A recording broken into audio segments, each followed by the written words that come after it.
Hi నమస్తే welcome back our channel Sunny తెలుగమ్మాయి vlogs. ఎలా ఉన్నారు? అందరూ బాగున్నారా? మన ఛానల్ ఎవరైనా కొత్తగా చూస్తుంటే ప్లీజ్ సబ్స్క్రైబ్ చేసుకోండి. అల్లం చిన్నులపాయని అలాగా దంచి పక్కన పెట్టుకోవాలండి. 2 ఉల్లిపాయలు అలాగే 4 పచ్చిమిర్చిని కూడా కట్ చేసి పెట్టుకోవాలి. కరివేపాకు కావాలంటే కొత్తిమీరని కూడా.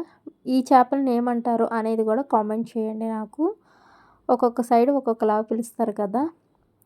వాటిని శుభ్రంగా వాష్ చేసుకొని దాంట్లో కారము, పసుపు, సాల్టు, అలాగే జింజర్ గార్లిక్ పేస్టు, ఉల్లిపాయ, పచ్చిమిర్చి, కరివేపాకుని, చింతపండు రసాన్ని కూడా యాడ్ చేసుకొని మిక్స్ చేసుకొని ఉడికించుకోవాలండి.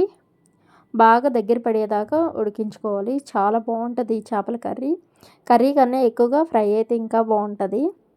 ఇంకా ఎక్కువ ఉన్నాయి కాబట్టి కొంచెం ఫ్రై కొంచెం కర్రీలాగా చేస్తున్నాము. చాలా టేస్టీగా ఉంటుంది. వేడి వేడి అన్నంలోకి వేసుకొని తింటే చాలా బాగుంటుంది. మీ సైడ్ ఏమంటారు ఈ చేపలని అనేది కూడా కామెంట్ చేయండి. Thank you for watching. Take care. See you next video. Bye.